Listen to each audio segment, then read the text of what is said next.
ரிஷபராசி அன்பர்களே, ரிஷபராசிக்காரர்லாம் தற்போதைய நிலைமையில் என்னடா வாழ்க்கை இது அப்படின்னு கஷ்டப்பட்டு இருக்கிற ஒரு காலகட்டம். சுக்கிரனே உங்களுக்கு அதிபதி. பூமி தத்துவ ராசி அப்படின்னு சொல்லுவாங்க. எதை சொன்னாலும் தாங்கிக்கிற ராசி, எவ்வளோ கஷ்டத்தையும் தாங்கிக்கிற ராசி. அதனாலேயே என்னமோ எப்போ பார்த்தாலும் உங்களுக்கு கடவுள் கஷ்டத்தையே கொடுத்துட்டுருக்கான் அப்படிங்கிற மாதிரி சொல்லுவீங்க. பாரம்பரிய ஜோதிடத்தின்படி சுக்கிரன் அப்படிங்கிறது எதை குறிக்கும் அப்படின்னா செல்வம், வசதி, அழகு, கலை, காதல், குடும்ப மகிழ்ச்சி, பொருளாதார வளர்ச்சி, ஆடம்பரம் இதை தான் குறிக்கும்.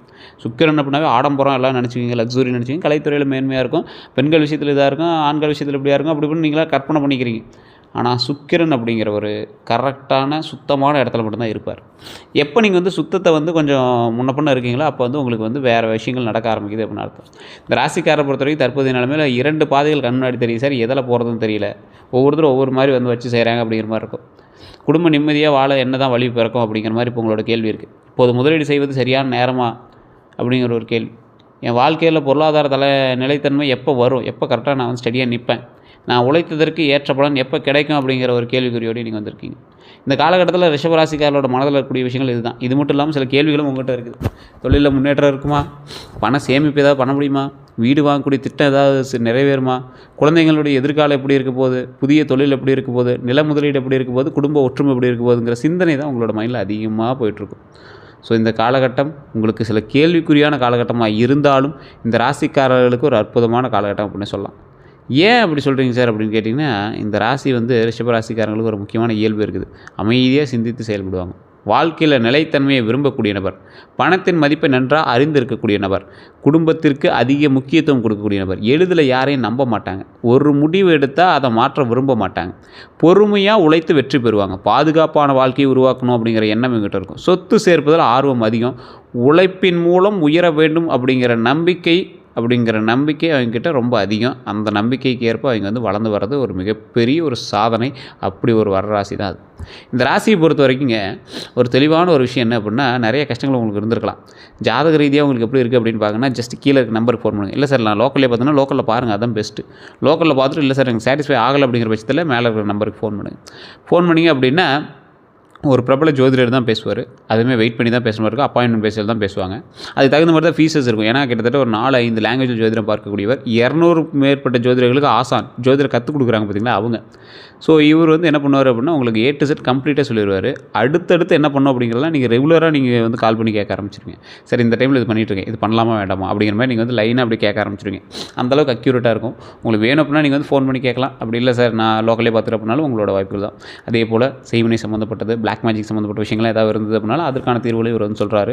கம்ப்ளீட்டாக கிளியராக சொல்லிடுவார். நீங்கள் அதை பற்றி நீங்கள் கவலையப்பட தேவை. உங்கள் லைஃப்பில் அடுத்து என்ன பண்ணணும், ஏது பண்ணணும் அப்படிங்கிறது எல்லா விஷயத்தையும் அவர் தெளிவாக சொல்லிடுவார். அதனால் நீங்கள் கவலைப்படாமல் நீங்கள் பார்த்துக்கலாம். அதே போல் இந்த ரிஷபராசிக்காரங்க ரிஷபராசியில் பிறந்தவங்களோட பிறப்பு ரகசியம்னு ஒன்று இருக்குது. ரிஷபம் அப்படிங்கிறது செல்வம், நிலைத்தன்மை மற்றும் பொறுமையினுடைய ராசி அப்படின்னு சொல்லுவாங்க. மெதுவாக முன்னேறினாலும் உறுதியாக வெற்றி அடையக்கூடிய ராசியில் இவங்களும் ஒன்று. வாழ்க்கையில் ஒரு முறை உயர்ந்தால் அந்த நிலையை நீண்ட காலம் தக்க வைத்து கொள்ளக்கூடியவங்க இவங்க தான். குடும்பத்திற்கு பாதுகாப்பான அடித்தளம் அமைக்கக்கூடிய நபர். பணத்தை சம்பாதிச்சாலும் சேமிப்பதிலையும் திறமை பெற்றவங்களாக இருப்பாங்க. கஷ்டத்தை பொறுமையுடன் தாங்கி கொண்டு வெற்றி காண்பவராக இருப்பாங்க. ஆனால் வாழ்க்கை இவங்களுக்கு சொல்லக்கூடிய பாடம் என்ன தெரியுமா, பிடிவாதத்தை குறைத்து புதிய மாற்றங்களை ஏற்றுக்கொண்டால் வளர்ச்சி மற்றும் வேகமாக இருக்கும் அப்படிங்கிறது தான். வளர்ச்சி மற்றும் முன்னேற்றம் வேகமாக இருக்கும் அப்படிங்கிறது தான். அதே போல் ரிஷபராசிகனுடைய குணாதிசயத்தில் சில முக்கியமான விஷயத்தை நான் சொல்கிறேன். பொறுமை. யாருக்கிட்டையுமே இல்லாத ஒரு விஷயம் உங்கள்கிட்ட இருக்குது, பொறுமை. அவசரப்படாமல் யோசித்து முடிவெடுப்பாங்க. விடாமுயற்சி கொஞ்சம் அதிகம். இப்போ நான் சொல்கிறதெல்லாம் உண்மையாக இல்லையான்னு மறக்காம கமெண்ட் செக்ஷனில் பதிவிடுங்க. விடாமுயற்சி அதிகம். ஒரு இலக்கை அடையிற வரைக்கும் கைவிட மாட்டாங்க. குடும்ப பாசம் அதிகம். குடும்பத்தில் நலனுக்காக கடினமாக உழைக்கக்கூடிய நபர். ஆனாலும் இந்த காலகட்டம் குடும்ப பாசம் உங்களுக்கு கரெக்டாக இருக்கணும். அதே போல் குடும்பத்தினரும் உங்களுக்கு மேலே பாசம் கரெக்டாக செலுத்தணும். பொருளாதார அறிவு. சம்பாதிப்பதிலையும் சேமிப்பதிலையும் திறமை இருக்கக்கூடிய ஒரு ராசி. கரெக்டாக பயன்படுத்தி கரெக்டாக மூவ் பண்ணிக்கிற ராசி. நம்பகத்தன்மை. ஒரு பொறுப்பை ஏற்றார், அதாவது ஒரு எக்ஸாம்பிள் சொல்கிறேன், ஒரு பொறுப்பு ஏற்றுட்டிங்க அப்படின்னா முழுமையாக நிறைவேற்றணும். ஒவ்வொருத்தர் என்ன பண்ணுவானா ஆரம்பிப்பான், பண்ண முடியுதான்னு பார்ப்பான், அப்படி பாதியில் விட்டு அதை குறை சொல்லிட்டு இதை குறை சொல்லிட்டு போயிட்டு இருப்பான். ஆனால் நீங்கள் மற்றவங்களை குறை சொல்லாமல் அந்த பொறுப்பை செயல்படுத்தி முடிப்பீங்க. அதுதான் உங்களுக்கு ஒரு மிகப்பெரிய ப்ளஸ் பாயிண்ட். அமைதி. தேவையற்ற சண்டைகளை தவிர்ப்பாங்க. இந்த சண்டை வேண்டாம் பாப்புன்னு தவிர்ப்பாங்க. இந்த ரிஷபராசிக்காரர்களுக்கே உண்டான சில முக்கியமான விஷயங்களில் சில பிடிவாத குணமும் ஒன்று இருக்குதுங்க. அந்த பிடிவாத குணம் தான் அவங்களை வாட்டி வதைக்கும். இந்த பிடிவாதம் எந்தளவுக்கு பிடிவாதமாக இருக்கும் அப்படின்னா, இந்த ராசிக்காரை பொறுத்த வரைக்கும் ஒரு விஷயத்தை எடுப்பீங்க, அது சரியாக தவறான்னு தெரியாது, அந்த டைமில் பிடிவாதம் எடுப்பீங்க, அப்புறம் அப்படியே லைட்டாக அப்படி மூவ் ஆகிக்குவீங்க. புதிய மாற்றங்களை ஏற்க தயக்கம். அதெல்லாம் எதுக்கு, இதெல்லாம் இருக்கிறதே இருக்கட்டும், கரெக்டாக இருக்கட்டும், ஒரு பொருளை மாற்றி வச்சா கூட அந்த பொருள் அங்கேயே இருக்கட்டும் அப்படின்னு நினைக்கக்கூடிய நபர். இதெல்லாம் உண்மையாக இல்லையான்னு மறக்காம கமெண்ட் செக்ஷனில் பதிவு விடுங்க. நான் சொன்னது எந்த அளவுக்கு உண்மைன்னு சொல்லுங்கள். உணர்ச்சிகளை வெளிப்படுத்தாமல் இருக்கிறது. உங்களோட உணர்ச்சிகளை வெளிப்படுத்தினா தானே யாருக்காவது தெரியும். உள்ளுக்குள்ளேயே வச்சுட்டு கஷ்டப்படுத்தினா எப்படி இருக்கும்? 4 செவருக்கும் உங்களுடைய கண்ணீருக்கு மட்டுமே, உங்களுடைய தலைவாணிக்கும் உங்களுடைய பெட்ஷீட்டுக்கு மட்டுமே தெரிஞ்ச உங்களோட கண்ணீர் மற்றவர்களுக்கு தெரிஞ்சால் தானே ஏதாவது சொல்ல முடியும், ஏதாவது கேட்க முடியும். நம்பிக்கையை உடைந்தால் மறக்க முடியாது. அதாவது ஒருத்தர் மேலே நீங்கள் நம்பிக்கை வச்சிட்டிங்க அப்படின்னா, அவன் ஏதாவது லைட்டாக கொஞ்சம் இது பண்ணிட்டான் அப்படின்னா அவன் பக்கம் திரும்ப கூட மாட்டேங்க. அதிக பொறுப்புகளை ஏற்றுக்கொள்வது. அதிகமான பொறுப்பு இருந்துச்சுன்னா அது ஏற்றுக்கிறதுனால தான் தேவையில்லாத பிரச்சனை. சுகபோகத்தில் அதிக செலவு செய்கிறது. தேவையில்லாமல் ஒரு பணம் வந்துச்சுன்னா செலவு பண்ணி போகிறீங்க. அப்புறம் உட்காந்து யோசிச்சுட்டு இருக்கிறீங்க, நான் இவ்வளோ உழைத்தும் ஏன் மற்றவங்க போல் வேகமாக முன்னேற முடியல அப்படிங்கிற ஒரு எண்ணம். ஏன்னா உங்களுக்கு இந்த ராசிக்கு நல்லா இருக்குது, ரிஷப ராசிக்கு நல்லா இருக்குது, உங்களுக்கு கரெக்டாக இருக்குதா? ராசி மட்டும்தானே சேம். உள்ள நட்சத்திரம் இருக்குது, தசாபுத்தி இருக்குது, லக்கினம் இருக்குது, பிறந்த நேரம் இருக்குது, தசாபுத்தியில் எப்படி போயிட்டுருக்குதுங்கிறது, உங்கள் கூட பிரயாணிக்கூடிய மற்ற ராசிகள் இருக்குது. நிறைய பேருக்கு இந்த டவுட் இருக்குது சார். நான் தெளிவாக தெரிஞ்சுக்கோங்க. ரிஷப ராசிக்காரன் இதே மாதிரி ஒருத்தர் இருக்கிறான் சார், அவங்களாம் நல்ல விஷயம் தான் நடந்துருக்குது, ஏன் இங்கே மட்டும் அப்படி நடக்குது அப்படின்னு கேட்குற உங்களுக்கு சொல்கிறேன். ராசி நட்சத்திரம் எல்லாமே நீங்கள் சேமாக இருந்தால் கூட உங்கள் கூட பிரயாணிக்கக்கூடிய மற்ற ராசிகளும் உங்களோட ராசியை டிஃபீட் பண்ணலாம். உங்கள் ராசி பெருசாக இருக்கலாம், அவன் ராசி சின்னதாக இருக்கலாம், இல்லை உங்கள் ராசி சின்னதாக இருக்கலாம், இல்லை அவன் ராசி பெருசாக இருக்கலாம். ஏதோ ஒரு டிஃபீட். அவனுக்கு வேறு காலகட்டம், உங்களுக்கு வேறு காலகட்டம். ஒரு எக்ஸாம்பிள் சொல்கிறேனே, கரெக்டான ஆளுக்கு கூட்டாளிட்டு சேரணும்பாங்க. அது ஒன்றும் பழக்க வழக்கத்துக்கூட மட்டும் கிடையாது. வண்டியில் போகிறாங்க 2 பேர், ஒருத்தர் நல்ல நேரம் இருக்குது, ஒருத்தனுக்கு ஒரு மார்க்கமாகுது அப்படின்னா அது எது நல்ல நேரம் இருக்குதோ அவனுக்கு தப்பிச்சு விட்ரும். எவனுக்கு கொஞ்சம் ஒரு மார்க்கமாகுதோ அதை வச்சு அவனையும் சேர்த்து கொஞ்சம் அடி வாங்க விட்ரும். ஸோ அதுக்கு தான் சொல்கிறது, கொஞ்சம் பார்த்து பக்குவமாக இருக்கணும். தேவையில்லாமல் ஒருத்தனோட சேர்ந்துட்டு சுற்றக்கூடாது அப்படிங்கிறது இதுதான். அதை கொஞ்சம் மைண்டில் ஞாபகம் வச்சுக்கோங்க. ஜோதிட ரீதியான சில விளக்கங்கள் நான் சொல்கிறேன். இது உங்களுக்கு ஏற்றுக்க முடிஞ்சால் ஏற்றுக்கோங்க. இது உண்மையாக இல்லையான்னு மட்டும் மறக்காம கமெண்ட் சைடில் பதிவிடுங்க. அதே போல் இந்த ராசிக்காரரை பொறுத்த வரைக்கும் மரியாதையாக பேசுவாங்க. மற்றவர்கள் வந்து இவங்க எப்படி பழகுவாங்க அப்படின்னா, மரியாதையாக பேசுவாங்க அப்படின்னு ஒரு நம்பிக்கையோடு பழகுவாங்க. வாக்குறுதியை காப்பாற்றக்கூடிய நபர்கள் நீங்கள். தேவையான இடத்துல உதவி செய்வாங்க. உண்மையான நட்பை மதிப்பாங்க. நீண்ட கால உறவுகளை விரும்புவாங்க. ஆனால் ஒரு முறை நம்பிக்கை உடைஞ்சி அப்படின்னா மீண்டும் பழகுவது கடினமாக இருக்கும் இவங்ககிட்ட. ஒரு டைம் நம்பிக்கை இழந்தவங்கள்ட்ட நீங்கள் மறுபடியும் பேசுவீங்களா? பேசுவீங்க. ஓகே சரி ஓகே பார்த்துக்கலாம், அப்புறம் பேசிக்கலாம். அப்படி தான் போயிட்டுருப்பீங்க. நம்பிக்கை மட்டும் இல்லாமல் ஒருத்தவங்ககிட்ட பேசினா அப்படின்னா அவனை பக்கத்துலேயே நீங்கள் அண்ட வைக்க மாட்டீங்க. மற்றவர்கள் இவர்களை எப்படி பார்ப்பாங்க அப்படின்னா, பலர் இவர்களை அமைதியானவராக பார்ப்பாங்க, உழைப்பாளராக பார்ப்பாங்க, நம்பிக்கையானவராக பார்ப்பாங்க, நம்பகமானவராக பார்ப்பாங்க, குடும்ப பாசம் உள்ளவராக பார்ப்பாங்க, பொறுப்பானவராக பார்ப்பாங்க. ஆனால் சிலர் பிடிவாதக்காரன். இவன் ஒரு பிடிவாதக்காரன்யா, எது எடுத்தாலும் பிடிவாதத்திலேயே சாதிச்சுட்டு இருக்கிறான். மெதுவாக முடிவெடுப்பான், ஸ்லோவாக இருக்கும், உணர்ச்சிகளை வெளிப்படுத்தாதவன். என்ன பேசுகிறான் என்ன பண்ணுறான்னு அவனுக்கே தெரியாது, திடீர்னு சொல்லுவான் அப்படிம்பாங்க. ஆனால் இத்தனைக்கு பின்னாடி என்ன தெரியுமா காரணம்? ஏமாற்றங்களும் துரோகங்களும் தான் காரணம்னு நிறைய பேர் தெரியல. ரிஷபராசிக்காரங்க பொதுவாகவே பாதிக்கப்படக்கூடிய இடங்கள் என்ன தெரியுமா? நண்பன், பணம், உறவு. அதிக நம்பிக்கை வச்சதுனால உறவில் பிரச்சனை, உண்மையான அன்பு பார்க்காததுனால உறவில் பிரச்சனை, நண்பர்களால் பணசலையும் பண உதவி செஞ்சதுனால நண்பர்கள்ட்ட பிரச்சனை, நண்பர்களோட குடும்பம் போல் நினைத்ததால் அவன் உங்களை அப்படி நினைக்காதனால ஒரு பிரச்சனை, பணத்தை பொறுத்த வரைக்கும் நம்பி முதலீடு செஞ்சதுனால தேவையில்லாத பிரச்சனை, கடன் கொடுத்து திரும்ப பெற முடியாதனால பிரச்சனை, கடன் வாங்கி அதை திரும்ப கட்ட முடியாதனால பிரச்சனை. இந்த மாதிரி தான் உங்களோட லைஃப் போயிட்டுது. எப்போ சார் உங்களுக்கு துரோகம் ஏற்பட்டிருக்கும் அப்படின்னா, ஆவணங்களை சரிபார்க்காமல் கையெழுத்தும்போது துரோகம் ஏற்பட்டிருக்கும். தொழில் கூட்டாளிகளும் முழுமையாக நம்பும் போது உங்களுக்கு துரோகம் ஏற்பட்டிருக்கும். குடும்ப சொத்து விஷயங்களை அலட்சியம் காட்டும் போது துரோகம் ஏற்பட்டிருக்கும். உறவினர்களுக்காக அதிகமாக விட்டு கொடுக்கும்போது துரோகம் ஏற்பட்டிருக்கும். குடும்பத்தில் யார் உறுதுணை, யார் சவார்? உறுதுணை அப்படிங்கிறது உங்கள் உழைப்பை மதிப்பவர்களை உங்களுக்கு உறுதுணை.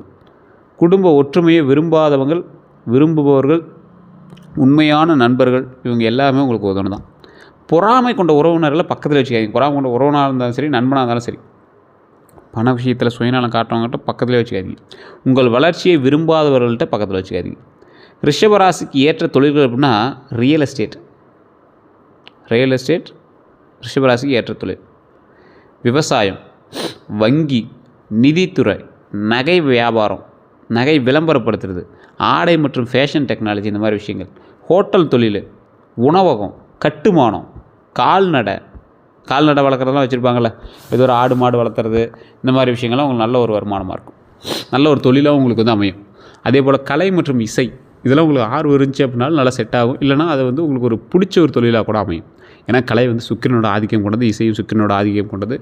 அழகு சாதனத்துறை, அழகு சம்மந்தப்பட்டதெல்லாம் சுக்கிரனுக்கு சேர்ந்ததுனால இதெல்லாம் சொல்கிறோம். அதே போல் அழகு சாதனத்துறையெல்லாம் எடுத்திங்க அப்படின்னா உங்களுக்கு பெரிய இன்கம் இல்லைனாலும் உங்களை அப்படியே மூவ் பண்ணிட்டே இருக்கும். சொத்து முதலீடுலாம் உங்களுக்கு நல்லாயிருக்கும்.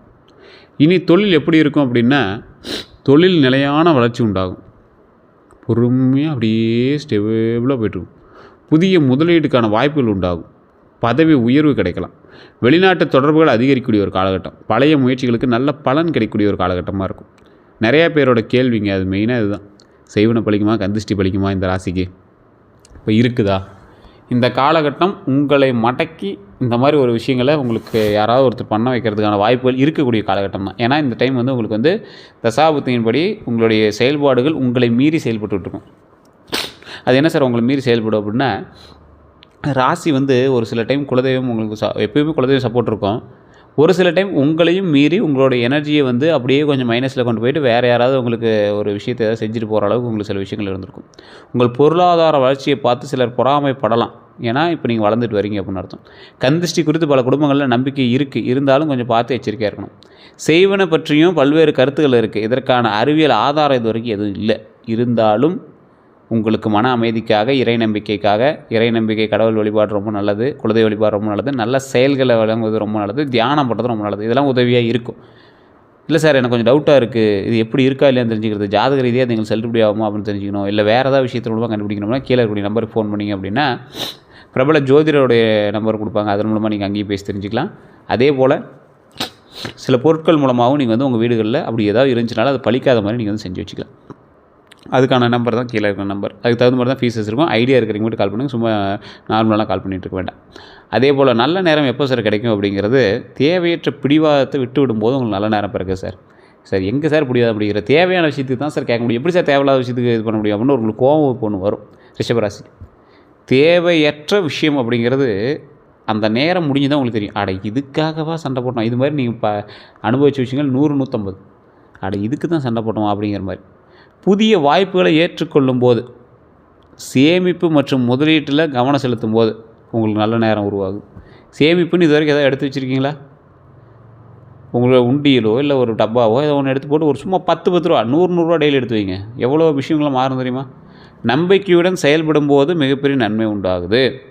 அதிர்ஷ்ட நிறங்கள் பார்க்கும்போது பாரம்பரியமாக பச்சை, வெள்ளை, இளஞ்சிவப்பு, சுக்கிரனோடு தொடர்புடைய நிறங்கள்லாம் கருதப்படுதுங்க.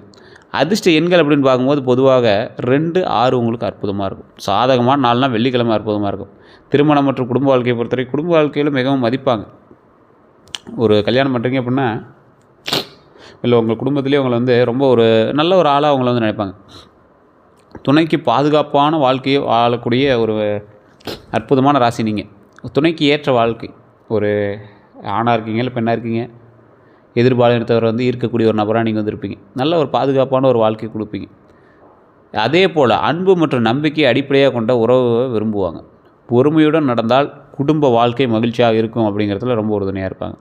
குழந்தை பாக்கியத்தை பொறுத்தவரை குழந்தையினுடைய கல்வி மற்றும் எதிர்காலத்தில் அதிக அக்கறை காட்டுவாங்க. நல்ல பழக்கங்களை கற்றுக் கொடுக்க விரும்புவாங்க. அவர்களுடைய திறமையை வளர்க்க ஆதரவாக இருப்பாங்க. வண்டி வாகன யோகத்தை பொறுத்த வரைக்கும் வசதியான வாகனங்களை விரும்புவாங்க. புதிய வாகனம் வாங்கும் வாய்ப்பு உண்டு. வாகன பராமரிப்பில் கவனம் தேவை. நீண்ட பயணங்களில் பாதுகாப்பை பின்பற்றணும் அப்படிங்கிறத ஞாபகம் வச்சுக்கோங்க. வண்டி வாகனத்தில் ரொம்ப எச்சரிக்கையான இந்த காலகட்டத்தில், உடல் ஆரோக்கியத்திலையும் ரொம்ப எச்சரிக்கையான ஞாபகம் வச்சுக்கோங்க. சொத்து யோகத்தை பொறுத்த வரைக்கும் வீடு வாங்குறதுக்கான வாய்ப்புகள் இந்த காலகட்டத்தில் உண்டு. லோன் வாங்கி கூட வீடு வாங்கலாம் இந்த காலகட்டத்தில் உண்டு. ஆனால் கையில் அமௌண்ட் இருக்கா, அதை கட்ட முடியுமான்னு செக் பண்ணிட்டு வாங்க. அதே போல் நில முதலீடு லாபமும் இந்த காலகட்டத்தில் உண்டு. குடும்ப சொத்தால் நன்மை கிடைக்கக்கூடிய காலகட்டம். ஆவணங்களை முழுமையாக சரிபார்க்கணும் அப்படின்னு ஞாபகம் வச்சுக்கோங்க. அடுத்த 12 நாட்கள் எப்படி இருக்கும் போது நான் சொல்கிறேன், நீ கேட்டுக்காங்க. இதுதான் ஒரு மெயினான ஒரு விஷயம். தொழிலில் புதிய பொறுப்புகள் கிடைக்கிறதுக்கான வாய்ப்புகள் உண்டு. அது வாய்ப்பு தான் இருக்குது. அதே போல் பழைய வாய்ப்புகள், பழைய வேலைகள் நிறைவு பெறலாம். பணத்தை பொறுத்த வரைக்கும் வருமானம் அதிகரிக்கிறதுக்கான வாய்ப்புகள் உண்டு. தேவையற்ற செலவுகளை தவிர்த்துக்கோங்க, இது ரொம்ப முக்கியம். அதே போல் உறவுகளை பொறுத்த வரைக்கும் குடும்பத்தோடு நேரம் செலவிடுங்க. மருந்து இந்த மாதிரி விஷயங்கள்லாம் கொஞ்சம் பார்த்து, உணவு எடுத்துக்கிறதோ இல்லை டேப்லெட்ஸ் இதெல்லாம் எடுத்துக்கிறனாலும் குடும்பத்தில் இருக்கிறவங்க யாராவது எடுத்துக்கிறனாலும் கரெக்டாக கொடுங்க. அதே போல் கருத்து வேறுபாடுகளை அமைதியாக பேசி தீர்த்துக்காங்க. மனநிலையை பொறுத்த வரைக்கும் பொறுமையாக இழக்காதீங்க. தன்னம்பிக்கையோடு செயல்படுங்க, ரொம்ப முக்கியம். இனி செய்ய வேண்டியது அப்படின்னா சேமிப்பு அதிகரிங்க, உடல் நலத்தை கவனிங்க, புதிய திறமைகளை கற்றுக்கொள்ளுங்க, குடும்ப உறவுகளை வலுப்படுத்துங்க, நல்ல வாய்ப்புகளை பயன்படுத்துங்க. இதான் வந்து ஒரு முக்கியமான விஷயம். செய்யக்கூடாது அப்படின்னா பிடிவாதமாக முடிவெடுக்கிறத செய்யாதீங்க. அனைவரையும் முழுமையாக நம்புவதை பார்த்து இருந்துக்கோங்க. தேவையற்ற ஆடம்பர செலவுகளை குறைச்சிக்கோங்க. ஆவணங்களை படிக்காமல் கையெழுத்து குறைச்சிக்கோங்க. பழைய பிரச்சனைகளை மனதில் வைத்துக்கொள்ளுங்கள். பரிகாரங்களை பொறுத்த வரைக்கும் பாரம்பரிய நம்பிக்கைகளின் அடிப்படையில் வெள்ளிக்கிழமை மகாலட்சுமி வழிபாடு, பெருமாள் அல்லது அம்பாள் தரிசனம் ரொம்ப நல்லது. அன்னதானம் பண்ணுங்கள், ரொம்ப அற்புதமாக இருக்கும். இந்த ராசிக்காரங்க அன்னதானம் பண்ணி இது வரைக்கும் அழிஞ்சு போனவன் அவனே கிடையாது. அன்னதானம் பண்ணுங்கள். ஒரு 100 பேருக்கு அன்னதானம் பண்ணலாம் கிடையாது. 5 பேர் 10 பேருக்கு பண்ணுங்கள். ஒரே ஒரு குண்டாவில் ஒரு லெமன் சாதமோ, தக்காளி சாதமோ, தேங்காய் சாதமோ, தயிர் சாதமோ ஏதோ ஒன்று எடுத்து ஒரு 10 பேருக்கு இல்லை 5 பேருக்கு ஒரு சின்ன சின்ன கரண்டி எடுத்து ஒரு சின்ன சின்ன கப்பு, அந்த இலை கப்புலாம் இருக்குல்ல, அதில் போட்டு கொடுங்க. அவ்வளோ நல்லது. பசுக்களுக்கு உணவளிக்கும். பசுக்களுக்கு உணவளிக்கும் போது தாய் தந்தையர் இருக்கிறவங்க அகத்திக்கீரை கொடுக்கக்கூடாது. மற்ற உணவுகள் வாழைப்பழம் கொடுங்க, ஏதோ ஒரு உணவு கொடுங்க. அதெல்லாம் ரொம்ப நல்லது. வெள்ளை ஆடை தானம் பண்ணுங்கள். ரொம்ப அற்புதம். வீட்டில் தீபம் ஏற்றி வழிபடுவது ரொம்ப அற்புதமாக இருக்கும். உங்களுக்கு தினமும் சில நிமிடங்கள் தியானம் செய்யுங்க. அற்புதமாக இருக்கும். உங்கள் பொறுமையும் உழைப்பும் உங்கள் மிகப்பெரிய செல்வம் அப்படிங்கிறத ஞாபகம் வச்சுக்கோங்க. அவசரப்படாமல் தொடர்ந்து முன்னேறினா வாழ்க்கை உங்களுக்கு நிலையான வெற்றியையும் செல்வ வளத்தையும் தரும் அப்படிங்கிறது ஞாபகம் வச்சுக்கோங்க. ரிஷபராசிக்காரங்க தெளிவாக ஞாபகம் வச்சுக்கோங்க. இந்த காலகட்டம் உங்களுக்கு 100க்கு 70% பரவாயில்லையாக தான் இருக்குது. ஒரு 30% ராசியிலேயே கொஞ்சம் ஒரு இழுபறி இருக்குது. இது இல்லாமல் உங்கள் அந்த 70% உங்களுக்கு வந்து பலிக்கலை அப்படிங்கிற பட்சத்தில் உங்களோட தனிப்பட்ட ஜாதகத்தை தான் பார்க்கணும். உங்களுடைய பேன் கார்டு, உங்களுடைய ஐடென்டி கார்டு தான் அந்த ஜாதகம். உங்களுக்கு மட்டுமே தனியான ஒரு நம்பர், அதுதான் ஜாதகம். ஓவராலாக வந்து உங்களுக்கு பலிக்குதா இல்லையாங்கிறது ஒரு 60 to 50% பலிக்கலாம். எந்த அளவுக்கு பலிச்சுன்னு மார்க்காக கமெண்ட் சைடில் பதிவு விடுங்க. ஆனால் மற்றபடி ஓவரால் அதுதான் வந்து உங்களுக்கு பலிக்கும். ஜாதகம் தான் பலிக்கும். ஸோ அதை வச்சு நீங்கள் பேஸ் பண்ணி பார்த்துக்கோங்க. அதே போல் உழைப்பால் செல்வத்தை உருவாக்கக்கூடியவங்க நீங்கள். குடும்பத்திற்கு உறுதியான அடித்தளத்தை அமைக்கக்கூடிய நபர் நீங்கள். பொறுமையால் பெரிய வெற்றியை அடையக்கூடிய நபர்களாக இருப்பீங்க. புதிய வாய்ப்புகளை ஏற்றுக்கொண்டு உங்கள் திறமையை நம்பி தொடர்ந்து செயல்பட்டால் தொழில், பொருளாதாரம், குடும்பம் மற்றும் சொத்து ஆகியன அனைத்துலேயுமே நல்ல முன்னேற்றம் கிடைக்கக்கூடிய ஒரு காலகட்டமாக இருக்குது. வேறு ஏதாவது டவுட் இருந்தது அப்படின்னா மறக்காம கமெண்ட் செக்ஷனில் பதிவிடுங்க. இதுவரை நம்ம சேனல் சப்ஸ்கிரைப் பண்ணுங்க. பக்கத்தில் பெல் பட்டன் மறக்காம ப்ரெஸ் பண்ணிக்கோங்க. வேறு எந்த கருத்துக்கள் இருந்தாலும் ஜஸ்ட் கால் பண்ணுங்கள். நம்ம சேனல் மூலமாக நீங்கள் வந்து எல்லா விஷயத்தையுமே நீங்கள் வந்து தெரிஞ்சுக்கலாம். எல்லோருக்கும் நன்றி நண்பர்களே.